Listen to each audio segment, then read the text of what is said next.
कि कैसे 4 साल में अर्थव्यवस्था को पटड़ी पर लाएंगे।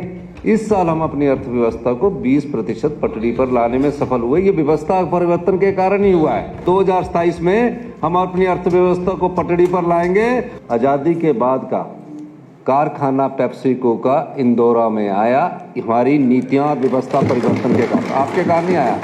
और मैं एक और बात बताना चाहता हूँ कि एक और बात कही है, मैं इसमें नहीं, एक और बात की कि कैसे 4 साल में अर्थव्यवस्था को पटड़ी पर लाएंगे और कैसे 10 साल में प्रदेश को। मैं इनकी बात का जवाब दे रहा हूँ, तो आप बैठे रहिए। कैसे 10 साल में बैठे बैठे बोलने का जवाब। मेरा अध्यक्ष महोदय, मैं ये चीज आपको बार बार कहना चाहता हूँ। इस साल हम अपनी अर्थव्यवस्था को 20% पटड़ी पर लाने में सफल हुए। ये व्यवस्था परिवर्तन के कारण ही हुआ है।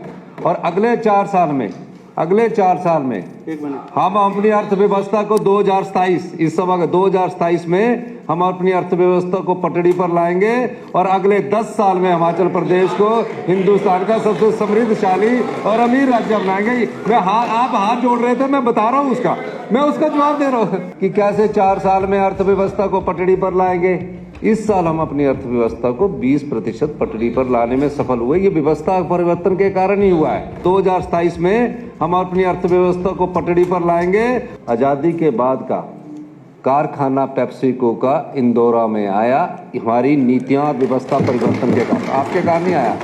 और मैं एक और बात बताना चाहता हूँ कि एक और बात कही है, मैं इसमें नहीं, एक और बात की कि कैसे 4 साल में अर्थव्यवस्था को पटड़ी पर लाएंगे और कैसे 10 साल में प्रदेश को। मैं इनका बात का जवाब दे रहा हूँ, तो आप बैठे रहिए।